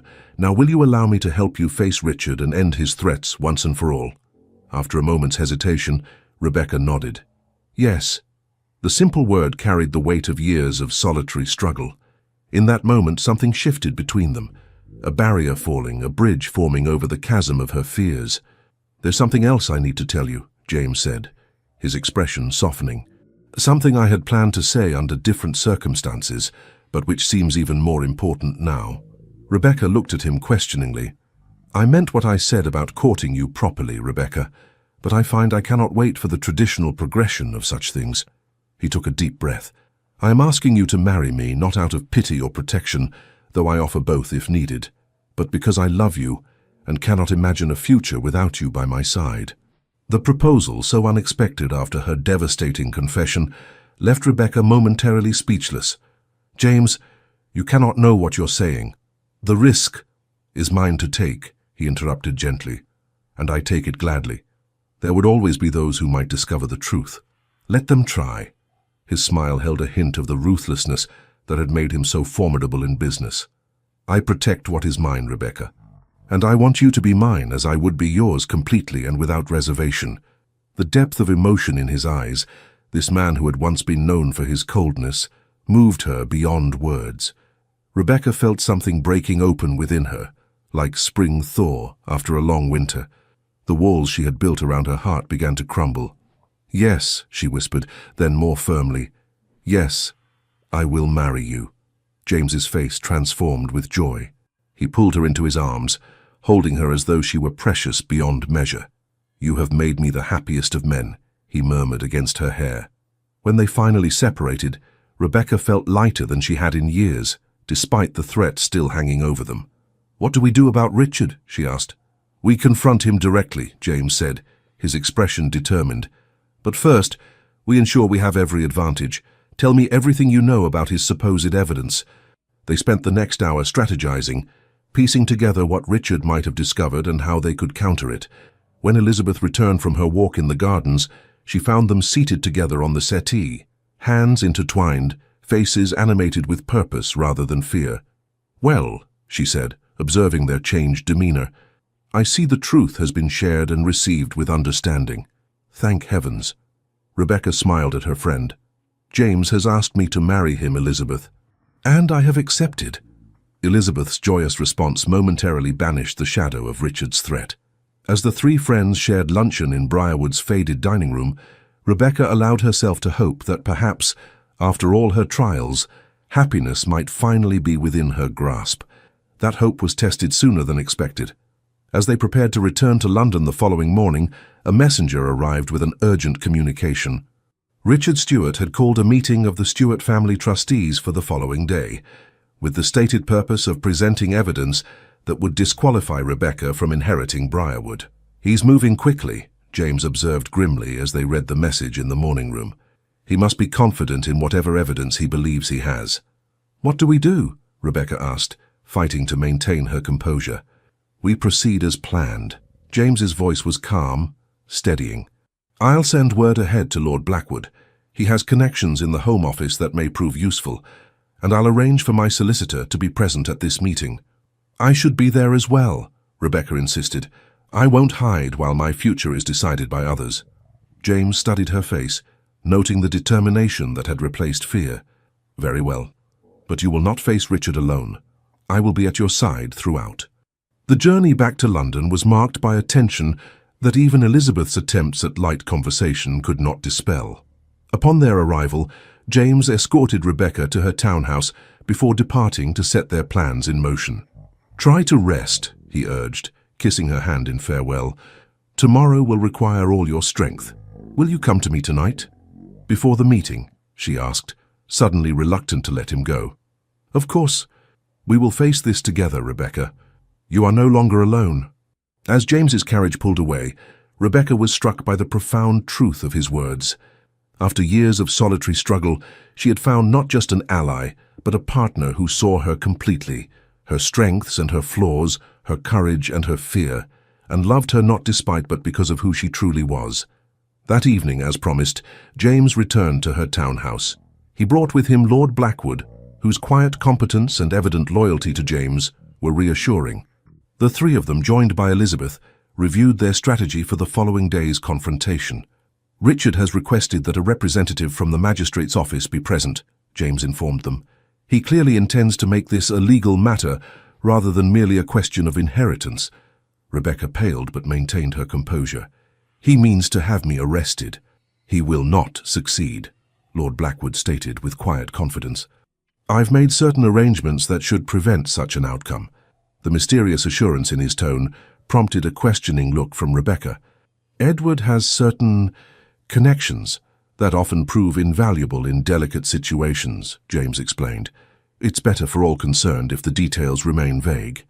The rest of the evening was spent in careful preparation.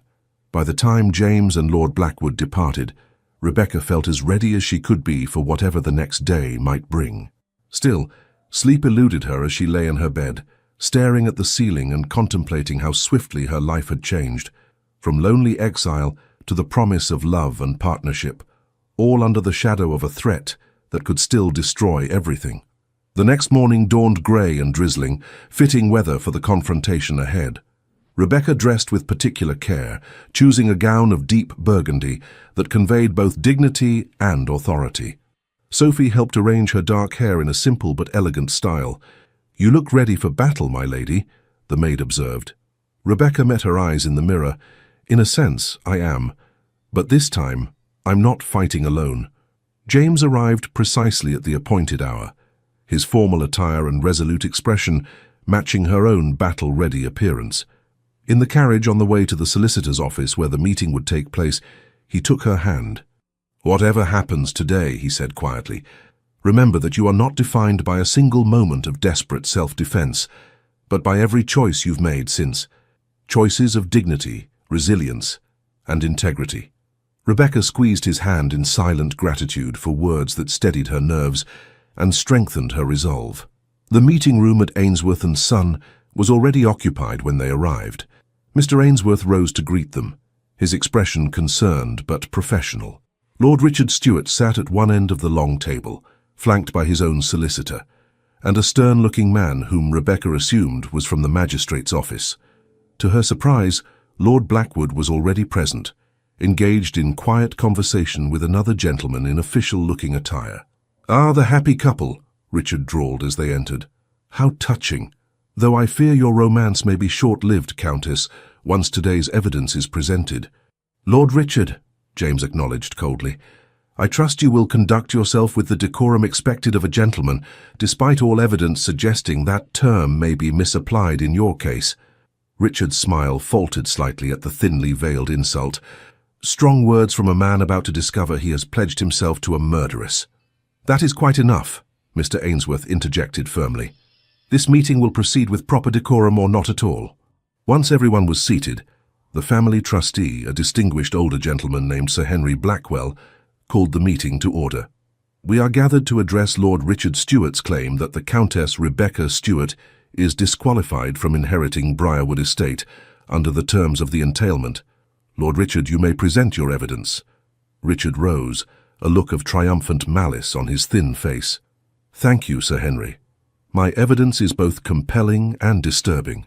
I have here sworn testimony from a woman named Maria Rossi, who was employed as a housemaid at the villa in Florence, where the Countess resided after her hasty departure from England." He placed a document on the table. "Signorina Rossi testifies that she overheard a conversation between the Countess and her lady's maid, Sophie Martin, in which they explicitly discussed their role in the death of the Earl. According to this testimony, the Earl did not die in a riding accident but was killed by the Countess in their bedchamber, after which they staged his body to appear as though he had fallen from his horse." A murmur ran through the room. Rebecca sat perfectly still, her face a mask of composure despite the hammering of her heart. "Furthermore," Richard continued, "I have obtained correspondence between the Countess and her lady's maid during a brief separation, which contains veiled references to their shared burden and the importance of maintaining their agreed account of events. While not explicit, these letters take on a sinister meaning when viewed in light of Signorina Rossi's testimony." He produced several letters with a flourish. "In short, gentlemen, the Countess is guilty not merely of abandoning her duties as the Earl's wife, grounds enough to invalidate her inheritance, but of a far more serious crime, the murder of her husband." "A most dramatic accusation," James commented, his voice cool and steady. "Perhaps we might examine this supposed evidence more closely. The magistrate's representative, Mr. Thornton, reached for the documents. Indeed. May I? Richard handed over the testimony and letters with an air of confidence. Mr. Thornton read them carefully, his expression thoughtful. These are serious allegations, he said finally. However, I note several concerns. First, this testimony is not properly witnessed according to English law. Second, it comes from a single source who, by her own admission, overheard a conversation in a language not her native tongue. Third, these letters contain no explicit admission of wrongdoing, merely vague references that could be interpreted in numerous ways. Richard's smile faltered. The implications are clear enough when taken together. Implications are not evidence, my lord, Mr. Thornton replied firmly. Moreover, I understand from Lord Blackwood that Signorina Rossi has a rather questionable reputation in Florence. Is that correct, Lord Blackwood? Edward nodded. Indeed. My inquiries revealed that she was dismissed from several households for theft before being employed at the villa. Moreover, she has a history of providing testimony in legal matters in exchange for financial compensation. Richard's face darkened. That doesn't negate what she heard. Perhaps not, James interjected smoothly. But it does call into question her credibility, particularly when weighed against the official determination of the Earl's death by a qualified physician and the consistent testimony of numerous other witnesses. He produced a sheaf of documents. I took the liberty of gathering statements from the Earl's valet, the stable-master, and 3 other servants who were present at Briarwood on the night in question and the following morning. All confirm that the Earl announced his intention to ride early, was known to be drinking heavily, and was discovered on the grounds having apparently fallen from his horse. Sir Henry accepted these documents, reviewing them with evident interest. These appear to be in order. Furthermore, James continued, I have here a detailed statement from Dr. James Wilson, who examined the Earl's body and determined the cause of death to be consistent with a riding accident. Dr. Wilson specifically notes the pattern of injuries and their compatibility with a fall from horseback at speed. Rebecca watched in amazement as James systematically dismantled Richard's case. Each piece of evidence he presented had been gathered in the brief time since her confession, a testament to his resources and determination to protect her. This is absurd, Richard protested, his composure beginning to crack. The woman killed her husband. She admitted as much to her maid. According to one dubious witness whose testimony would not stand in any proper court, Lord Blackwood observed calmly. The magistrate's representative cleared his throat.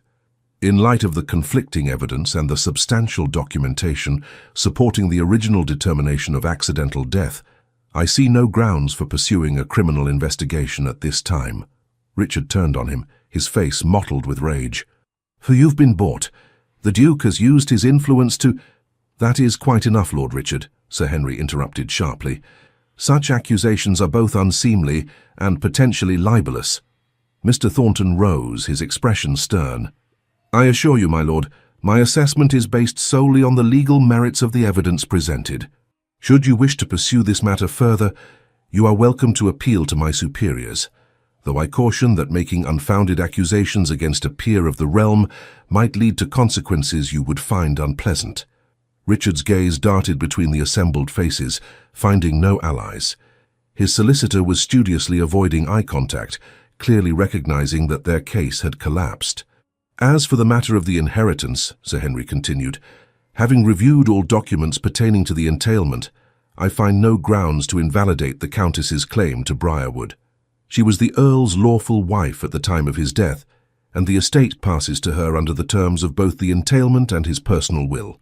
He closed the folder before him with finality. Furthermore, Lord Richard, I must express my grave concern about your methods in pursuing this claim. Attempting to malign the reputation of a widow through such questionable means is beneath the dignity of your position. Rebecca sat in stunned silence, scarcely able to believe that the threat hanging over her for 3 years had been so decisively neutralized. Beside her, James squeezed her hand gently, his expression one of quiet triumph. Richard, his face now ashen with fury and humiliation, glared at Rebecca. This isn't over, he hissed. Your secrets will come to light eventually. Before anyone could respond to this threat, Lord Blackwood spoke, his voice deceptively casual. Speaking of secrets, Lord Richard, I've recently been in communication with a certain gentleman in Brussels who has quite interesting tales to tell about your activities there last year. Something about forged promissory notes and a married countess. Most fascinating. I'm sure society would find these stories most enlightening. Richard blanched, his mouth opening and closing without sound. I suggest, Lord Blackwood continued pleasantly, that you consider relocating to your hunting lodge in Scotland for an extended period. The Highland air is said to be excellent for clearing one's mind and adjusting one's priorities. The threat was unmistakable despite its polite delivery. Richard looked as though he might protest, but after a moment of tense silence, he gathered his papers and stormed from the room, his solicitor hurrying after him. As the door closed behind them, Rebecca released a shaky breath. "Is it truly over?" James nodded. "Richard won't risk further accusations, not with what Edward has on him. And without his claims, there is no case against you." Sir Henry approached them, a kind smile on his weathered face. "Countess Stuart, I believe congratulations are in order, not just for your vindication today, but for your engagement as well. The Duke is a fortunate man." "The fortune is entirely mine, Sir Henry," James replied, his eyes on Rebecca, "and I intend to ensure the Countess never again has cause to doubt her security or happiness." The aftermath of the meeting saw Rebecca and James returning to her townhouse, where Elizabeth and Sophie awaited news with barely contained anxiety. When Rebecca announced their victory, the relief in the room was palpable. "It's truly over?" Sophie asked, tears in her eyes. "Thanks to James and Lord Blackwood, yes." Rebecca turned to her fiancé with wonder. "I still scarcely believe how quickly you assembled the evidence needed to counter Richard's claims." James smiled. "Money and influence have their uses, particularly when deployed in a righteous cause." "And the letters?" she asked. "The ones Richard claimed were incriminating, were, as Mr. Thornton noted, vague enough to be interpreted in multiple ways. Without Signorina Rossi's testimony to provide context, they proved nothing." Elizabeth, who had been watching her friend closely, moved to embrace her. "You're free, Rebecca. Truly free to live and love without fear." The realization washed over Rebecca like a cleansing wave. For the first time since that terrible night at Briarwood, she could look to the future without dread. The secret that had weighed so heavily upon her had been shared and accepted by the man she loved, and the threat of exposure neutralized. "There's just one matter left to address," James said, taking her hand. "Briarwood requires significant investment to restore it to its former glory. I propose we begin those improvements immediately as our wedding gift to each other." Rebecca looked at him in surprise. "You wish to live at Briarwood, not Harrington House?" "I thought we might divide our time between the two, Harrington House for the London season and Briarwood for the remainder of the year." His expression grew serious. "Unless you prefer to sell Briarwood and leave those memories behind entirely." Rebecca considered the question thoughtfully. "No," she decided. "Briarwood deserves a chance at new memories, happier ones, and perhaps in time the sound of children's laughter in those halls." The joy that lit James's face at these words confirmed that she had made the right choice, not just about Briarwood, but about trusting this man with her heart and her future. Their wedding took place 6 weeks later, in the small church on the Briarwood estate. It was a quiet affair by aristocratic standards, attended only by close friends and those servants who had remained loyal through the difficult years. Elizabeth served as Rebecca's matron of honor, while Lord Blackwood stood as James's best man. As Rebecca walked down the aisle toward her future husband, she marveled at the journey that had brought her to this moment. From the terrified young bride she had been, to the desperate widow fleeing to Italy, to a woman who had found the courage to face her past and embrace a future built on truth and love. Each step, however painful, had led her here. James watched her approach, his expression one of undisguised adoration. In his eyes, Rebecca saw not the notorious Duke who had first approached her at the Ashford ball, but the man who had proven himself worthy of her trust and her heart, a man who had seen her at her most vulnerable and loved her more deeply for it. "Dearly beloved," the vicar began as they stood before him, hands joined and hearts united. In that sacred moment, as they pledged themselves to one another, Rebecca silently released the last vestiges of fear that had defined her life for so long. The past would always be a part of her story, but it no longer had the power to determine her future. As they emerged from the church as husband and wife, the sun broke through the clouds that had threatened rain all morning, bathing Briarwood's grounds in golden light, a fitting symbol for the new beginning they had created together. "Are you happy, my love?" James asked softly as they stood receiving the congratulations of their guests. Rebecca looked up at him, her heart so full it seemed impossible to contain such joy. "More than I ever believed possible," she replied, "and more than I ever dared hope for." In the months and years that followed, Briarwood was indeed transformed, not just physically as James's resources restored the estate to its former splendor and beyond, but spiritually, as the shadows of the past gave way to the light of new beginnings. 2 years after their wedding, the sound of a child's laughter echoed through those once silent halls, fulfilling Rebecca's hope for Briarwood's future. Their daughter, Victoria Elizabeth, was soon joined by a brother, Charles Edward, completing the family that both Rebecca and James had once thought beyond their reach. London society eventually tired of speculating about the remarkable transformation of the Duke of Harrington from notorious rake to devoted husband and father.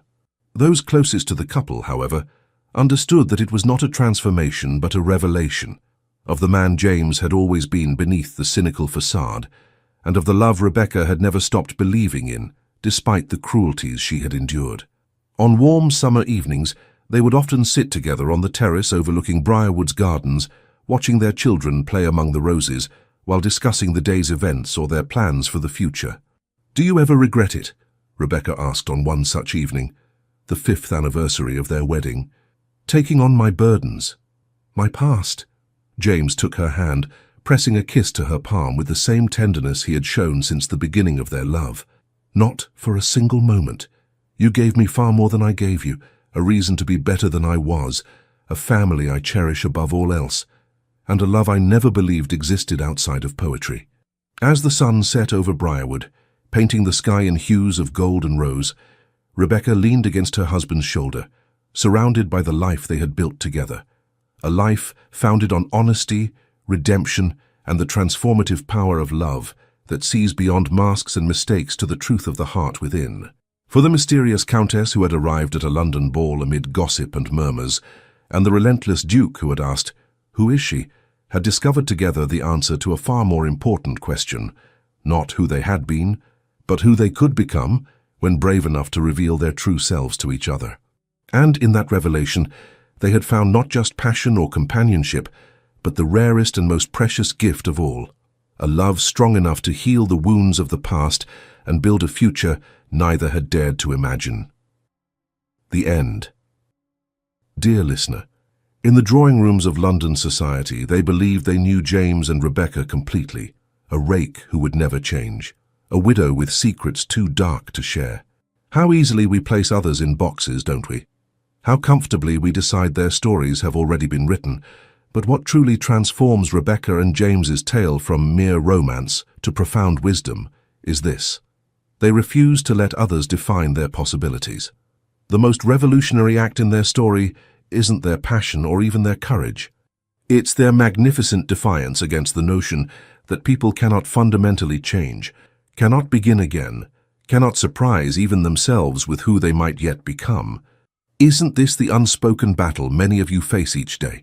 The silent struggle against a world that attempts to diminish your horizons simply because of the number of candles on your birthday cake. How splendidly you prove them wrong. With every new interest you pursue, every bold fashion choice you make, every unexpected opinion you express, you shatter these artificial limitations. Like Rebecca stepping confidently into that ballroom despite the whispers, you claim your rightful space in a world that would prefer to render you invisible. Society tells a story about aging that is tragically incomplete. It speaks of what is lost, but remains stubbornly silent about what is gained. The exquisite freedom to care less about judgment and more about joy. The hard-won ability to distinguish between genuine connection and mere appearance. The courage to finally become who you truly are, rather than who others expected you to be. This is the true inheritance of your years, not diminishment, but emancipation. So wear that vibrant color that makes your eyes shine. Voice that unconventional thought you've been holding back. Pursue that unexpected passion that makes your heart race. Declare your love without reservation. Start that ambitious project everyone says is too much at your age. The most powerful message of Rebecca and James's journey is that our final chapters can be our most authentic, our most daring, our most truly alive. The greatest adventure of your life may not lie behind you in memory, but ahead of you in glorious possibility. Tonight, as you close your eyes, remember, it is never too late to surprise the world with who you might yet become. With boundless faith in your continuing story. Legends of the Fall Team, thank you for staying with us to the end. If this story gave you hope, a smile, or a quiet moment of courage, please subscribe, like, comment, and share. Your kindness truly keeps us motivated, from the heart, to keep writing tales filled with love, redemption, and surprising turnarounds. And don't miss what comes next. At the end of this video, another story from our channel will appear. Click it and be surprised by more emotional journeys like this one.